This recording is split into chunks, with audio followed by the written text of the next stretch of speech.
Hello there everybody, Sam's Trains here, welcome back to the railway and welcome back to another review, this time another beautiful Hornby tank engine.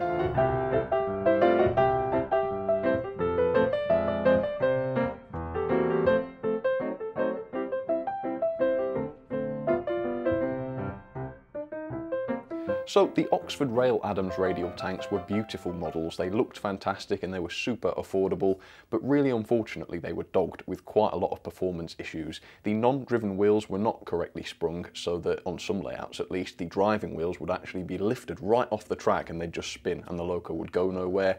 Also, the choice of motors was really poor on those as well. Both of mine draw a lot of current, they run really hot, and the locos just slow down to a crawl and sometimes grind to a halt. And if you want to see that happen, it actually happened in the review of my Oxford Adams radial tank.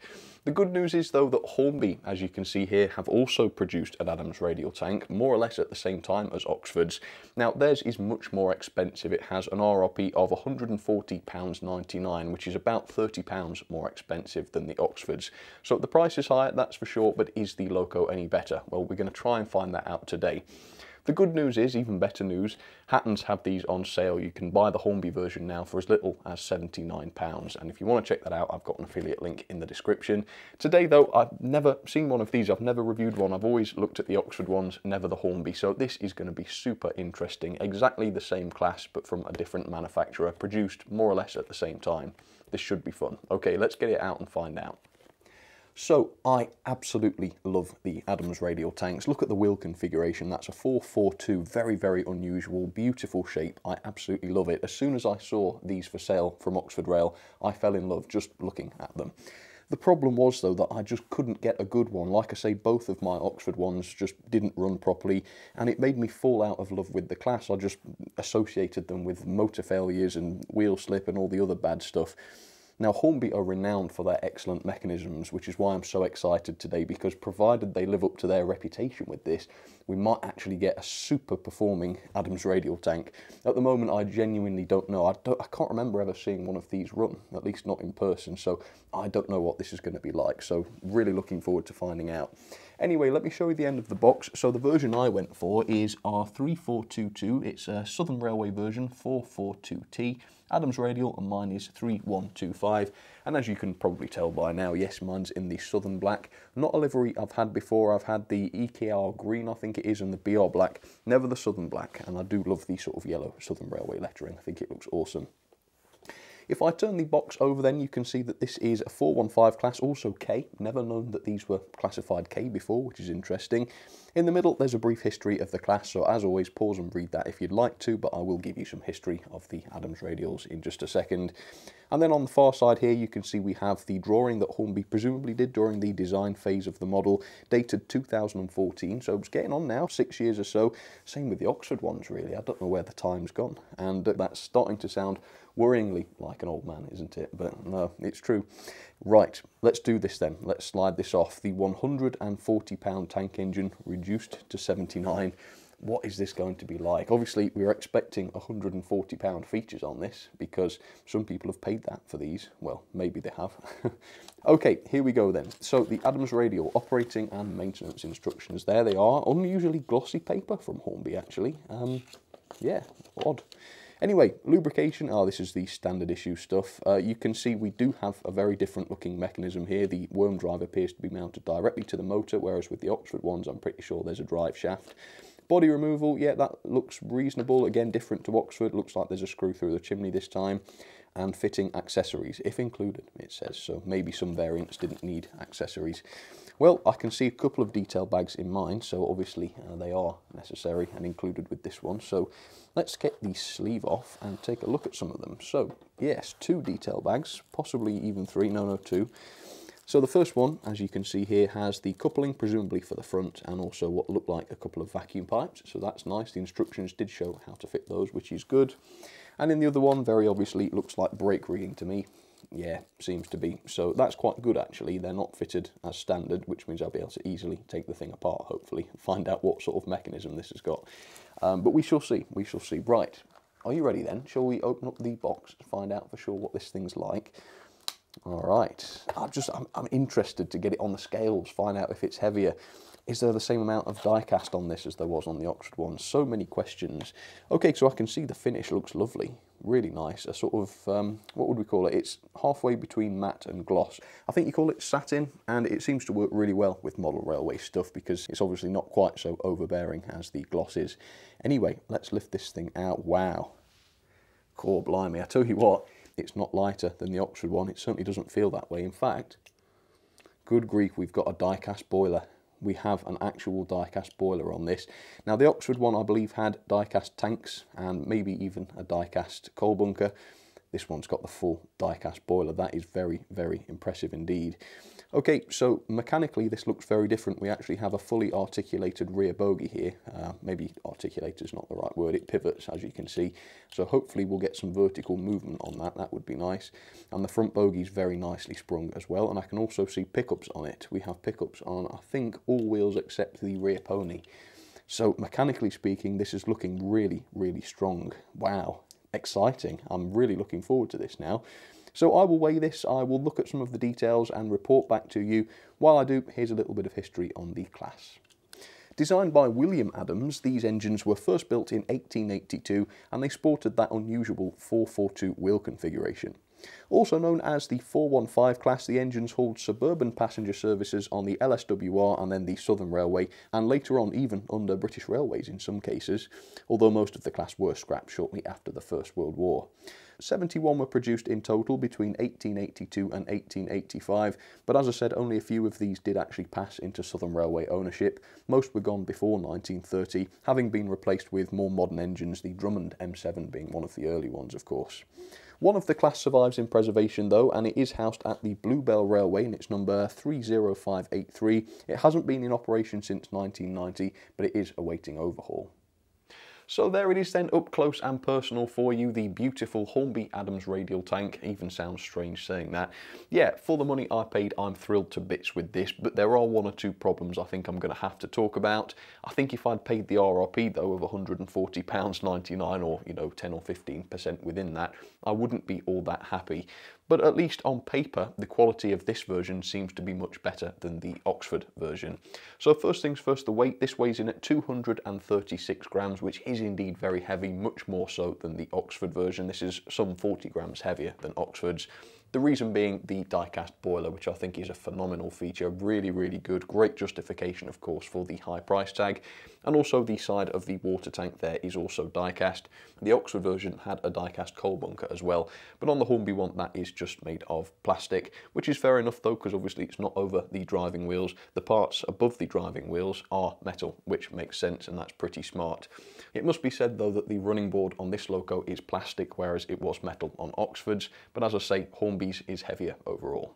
In practice though, the actual quality of the assembly leaves quite a bit to be desired. Now obviously you can see the tanks are covered in different marks. Those are not permanent marks, those are lubricant marks. The model has been farcically over lubricated. I've tried to clean as many of them off as I can. Really what needs to happen is the body be removed and just clean it up properly, because there are lots and lots of marks. Far too much lubrication, but as you can see they've also used too much glue as well as too much lubricant, because as you can see the glue marks are visible all underneath the water tanks there, which is a bit of a shame, and quite a few of the other parts have noticeable glue marks on them. The valve on the side of the firebox has also noticeable messy glue marks on it. It is a great shame that, given the price of the model.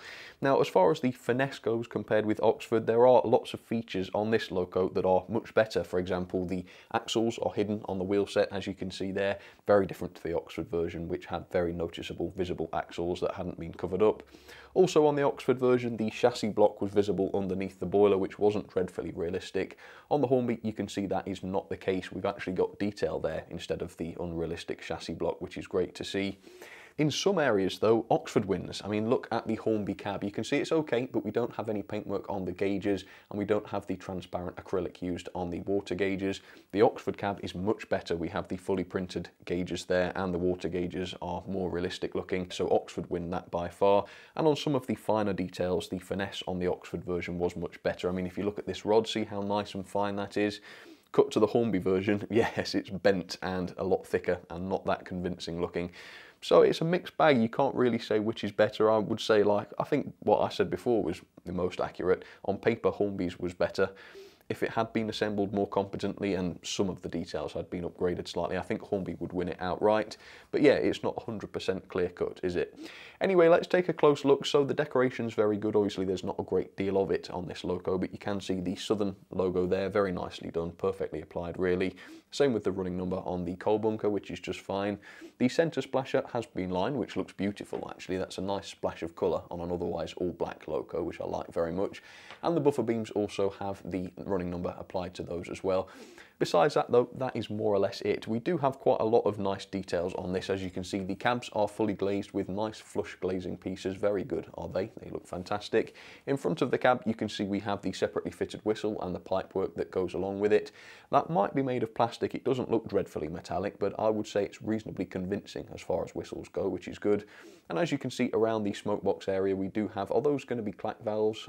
Probably something like that. And then we have the lubricators as well, which are above the cylinders there, all nicely separately fitted and reasonably fine pieces as well. The smoke box door is done very well. As you can see, we have the lamp irons fitted around that, as well as the separately fitted smoke box start, all nice and fine, can't fault that. And the running board, well, it is just made of plastic, it's not die cast, which I guess may be a bit of a missed opportunity. It is detailed up with the separately fitted lamp brackets, as you can see there, and various other riveted detail, which is really good to see.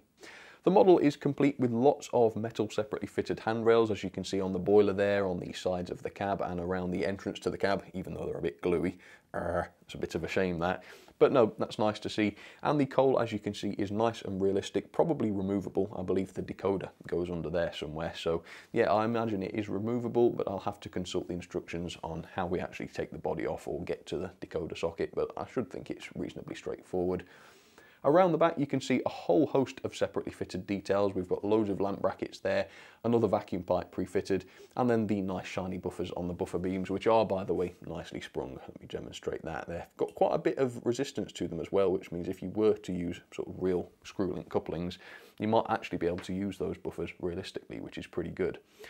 Overall then, as you can tell, a really nicely detailed loco. I love the die-cast feature, that is really, really good. The decoration's fine, the separately fitted detail is okay. If the assembly had been a little bit more careful and a bit more refined, I would have said the score would be a bit higher.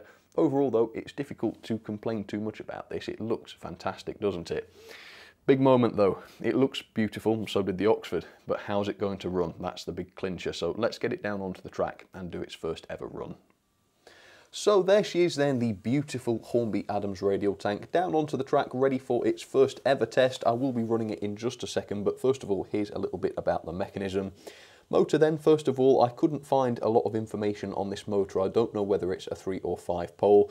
I did find a listing online for them though, several in fact. Look at the price, over £40. That's more than half what I paid for the entire loco. Why do these companies insist on ripping us off for spare parts? Don't forget, Hornby have already sold us a motor when we buy the model. If a replacement is needed, that means that the original has failed. They shouldn't be fleecing us for replacement motors. That's insane. However, I must say the quality of the mechanism seems to be really good.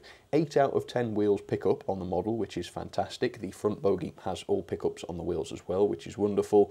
And inside you can see we have proper turned metal bearings on all of the driving axles, which should make this a really nice runner, as you can see. So with that, let's give this a test. All of that means nothing if the loco doesn't run well. And this is quite a big moment for me because I've owned Adams radial tanks for years and years, never had a good runner. I might be seeing my first good running Adams radial tank ever in the next few seconds. Okay. Let's set this to forwards and let's try a crawl then. Straight out of the box. It's not been running yet, so don't expect too much. But let's turn it up. The motor better be good for what they cost. Oh, it did move. There we go. Look at that. Tell you what, looks like a good crawl if you ask me.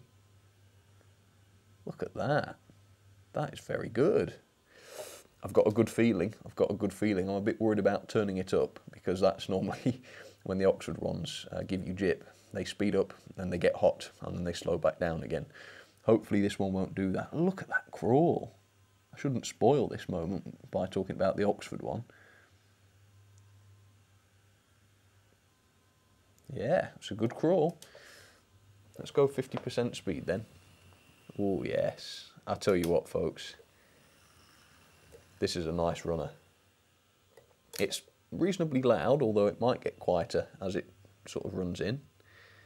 Look at that over the express points, no problems. How slow can it go over the express point? Let's see. Let's choose that speed. Hopefully you can see it. It'll be in shot for you in just a second, not to worry. It's amazing how steady it is at such a speed, I must say.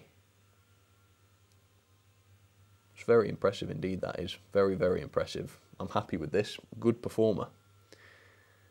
There we go. Driving wheels are, wait for it, now over the express point dead zone. Excellent. And now the front bogies are doing the same. And if they get over, and they have, that suggests that we've got excellent continuity on all or most of the wheels. Brilliant. So we're not going to see any cutting out on curves and points. Fantastic. I tell you what, the motors might be expensive, but they run well, that must be said. And for £79, I'm now really happy with this because I've got a Loco with a die-cast boiler, a lot of metal work on it, a lot of weight, a great mechanism, and good performance too. It's hard to see how this could be a lot better, really. I suppose the build quality could have been better, but for the money, I'm not really complaining. Beautiful. So let's get this thing running. Let's set it to 50% speed and watch it go light.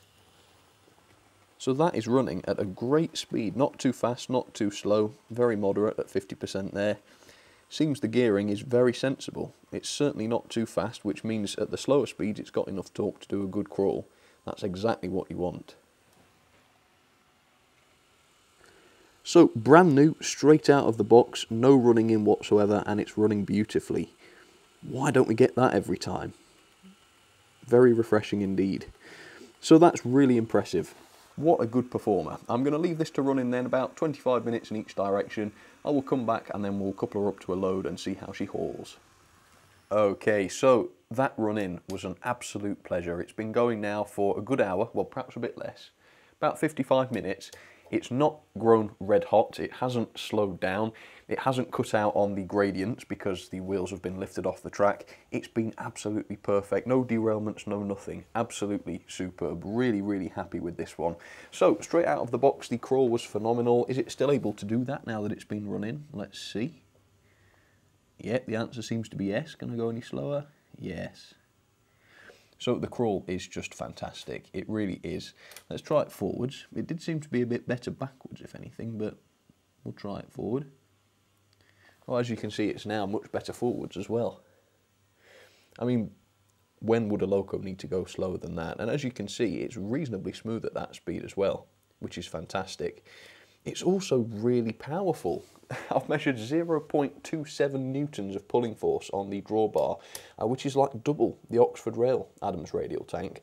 How it's that powerful, I have no idea, but I thought in order to demonstrate that it is reasonably powerful, I've put 4 coaches back there, and I know for a fact the Oxford Rail Adams radials couldn't have done that, and I know that because they can't shift themselves up Gordon's Hill without modification. I have a feeling this one's going to though, so let's give this a go, let's back it up and see what it's like. Thoroughly impressed with this one so far. Okay, now did the coupling meet at the right height? Let's find out. Yes, indeed it did, as you can see, perfectly engaged, first time lucky. Okay. Can it haul them? Yes it can. I should say the Loco does not have traction tyres or anything like that, it's doing that purely on its weight. Very impressive. So there she goes then at 50% speed. As you can tell, that is a really good, nice and realistic speed. I've decided I will also run the Oxford Rail Adams radial tank, which I'll also set to 50% speed. Now, if you're familiar with my reviews, you will know that usually the Loco in question on the middle line will have arrived in shot by now. But because of how faulty my Oxford Adams radial tank is, you will realise that it hasn't yet arrived.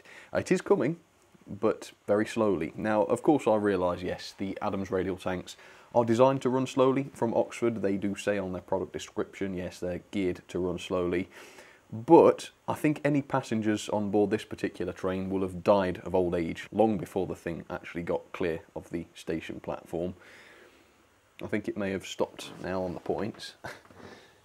Oh no, the wheels are still turning, it's just not correctly sprung, so the wheels have lifted off the track. Let me just accelerate it by hand for you. There we go. Oh, it's coming at quite a rate of knots now.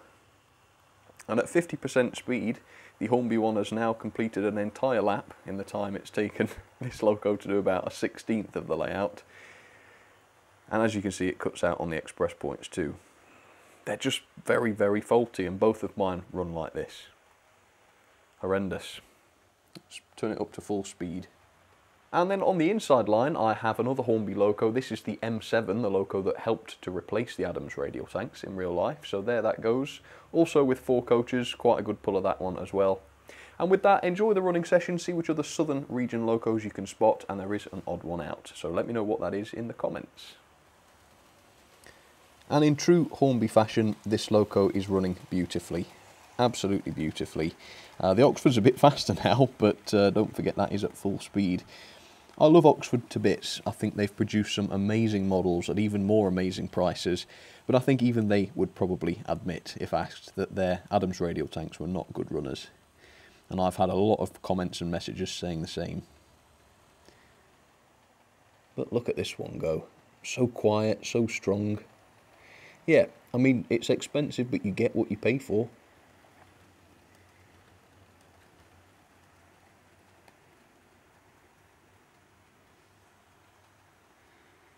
There we go.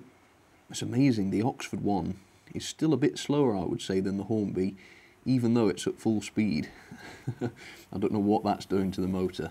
It does stink though. Smells of burning electronics up here. Don't ask me how I know what that smells like. And I have a feeling it's not the Hornby M7 or the Hornby Adams radial.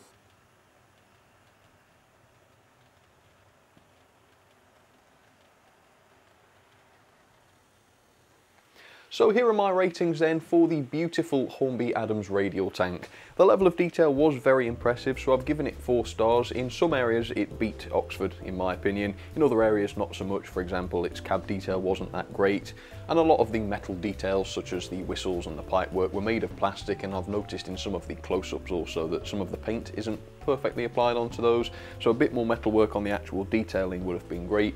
But otherwise, yes, the level of detail was very impressive. The performance, I've got to give it 5 star. I can't tell you how much I'm enjoying this one running so far. It's perfectly smooth, amazing at slow speeds, no wheel slipping on gradients or anything like that, or changes in gradients. Just absolutely fantastic, and it runs at a good speed as well. It's not crawling along at 1 inch every hour.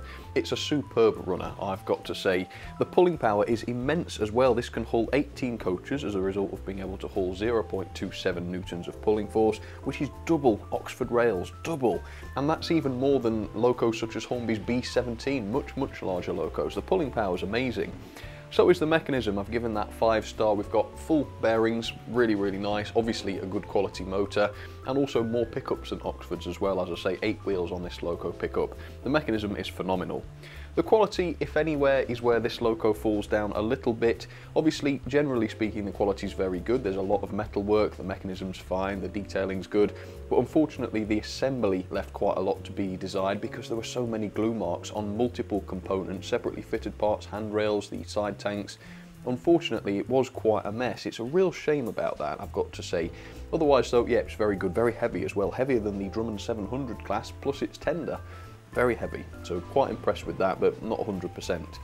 Value then, now the RRP for this is £140.99. That's quite a lot higher than the RRP of Oxford's. £109.95 is the Oxford one. However, for the extra money, you're paying for Hornby's mechanical expertise, which on this loco has been invaluable. Obviously, the thing runs way better, and you get quite a lot more loco for your money as well. While I think it ought to have been a little bit cheaper, the retailer's price is much better, of course, and for the current price at Hatton's of £79, it's an absolute steal. So I've compromised there. I've given it 4 star. It could have been a little bit cheaper, I think, to have been an absolute bargain. But for 79 quid, it really is. So go check them out. There's a link in the description if you like it. Overall then, that is 8.41 out of 10, a very good score for what is a very good loco. Let down slightly in some areas, but overall very positive.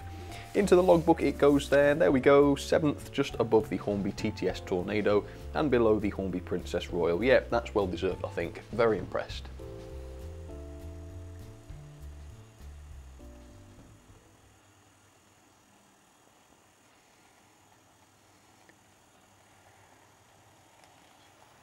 So the big question is then, which is the better model? I thought it would be clearer. So what have we got here? Well, the detail is similar. Oxford win in some areas, but in some smaller areas Hornby win as well. The quality of the Hornby would be better on paper if it was assembled better, but mine wasn't. The performance of Hornby's is without question much, much better. It's much heavier, much stronger, much smoother. And of course I could have just been unlucky, and the people that have messaged me, I guess, could have been unlucky. So you guys decide, Hornby or Oxford Rail? Who makes the best Adams radial tank?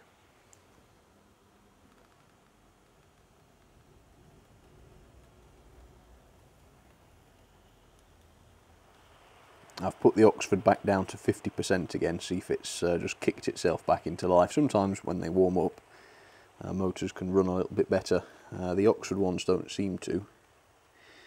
Annoyingly, I don't have an ammeter coupled up to the track inputs all the time, otherwise I'd be able to tell you what the current was like. But like I say, if you haven't seen it already, check out my review of the thing. Did I measure the current? Yeah, I'm sure I did on the review. Anyway, check it out to find out. I think I did.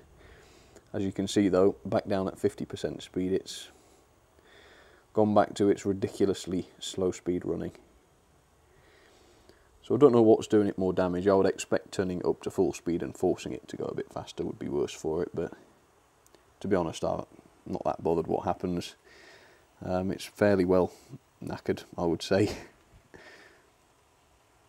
It's not too bad coming down Gordon's Hill though. But I struggle to believe they would have been this slow in real life.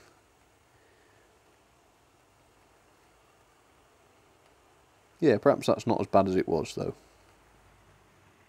Oops, thank you Mr. Drummond, got in the way there. But as you can see, the Adams radial tank, not out of courtesy, waited for us. So yeah, that's the biggest issue, because the rear and front wheels aren't sprung. Any non-level track causes that, and in my opinion manufacturers should never assume that their customers are always going to have 100% perfectly professionally laid track. It just doesn't happen like that in the real world. Such a good runner, phenomenally so. There we go, a funeral train carrying the corpse of its long dead passengers who got tired of the journey many years ago. So there you have it then folks, very impressed with that one. My advice I think on balance would be, if you want an Adams radial tank, do spend a little bit of extra and go for the Hornby. Yes, you might have a bit of a quality issue, but then again if you do, you could reasonably send it back and have a replacement. I just think for the better mechanism you'll have a much nicer time. You won't be worrying about the motor cutting out, you won't have to make modifications to the bogie and rear pony truck. I think you'll just have a much nicer time, and already I've had a lot of fun with this, just running it along with those coaches today, knowing what a good runner it is and knowing that I'm not doing the motor in by running it. So that's my opinion. Let me know if you disagree in the comments. If you have an Oxford one, do yours run any better than mine? Do yours run super slow all the time? I think a lot of them do, but obviously not all, otherwise they would have been recalled or something. Either way, I hope you enjoyed that. Beautiful loco, of course, so I enjoyed looking at it, and I hope you did as well. So thanks for watching. Let me know what you thought down below in the comments, and I will see you next time. Alright, cheers everybody. Take care.